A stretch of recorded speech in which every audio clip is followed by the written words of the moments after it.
Jam Villanueva, hindi daw pwedeng kasuhan sa pag-post ng mga private convos ayon sa eksperto.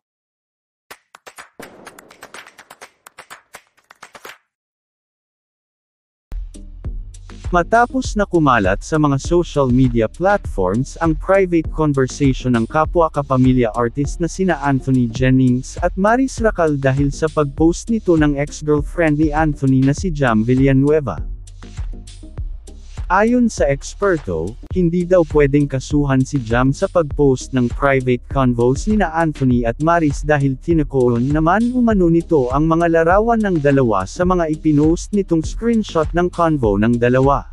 Nakita ko, tinakpan yung mga true names, yung picture, tinakpan eh. So kung yun yung actual na pinost niya, hindi siya pwedeng makasuhan. Hindi siya pwedeng makasuhan. O unless na-identify, nakita sila talaga. Pwede siya talaga makasuhan. Kung mapuprove pa. Ayun ang intention niya. Yes, kasi it needs additional evidence eh. Dahil blanco eh. Sa Data Privacy Act naman ay wala umanong nakikita na violation against doon dahil hindi naman umano ito totally identified. Pero sa under the Data Privacy Act, nakikita nyo ba na may violation yun?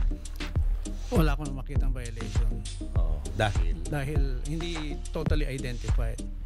Pero alam na lang ako, nag-uusapan na eh, di ba? Yes. Talagang si Anthony at Maris yung tinutukoy. Kaya lang hindi siya magko-cover sa ano eh.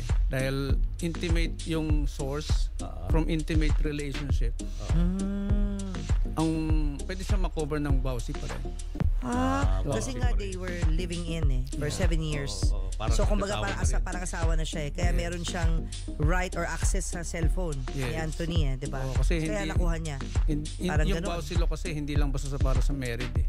It also covers unmarried people. Ay, ganun pala yun. Pati unmarried. Those who are living in, gano'n. Or staying together.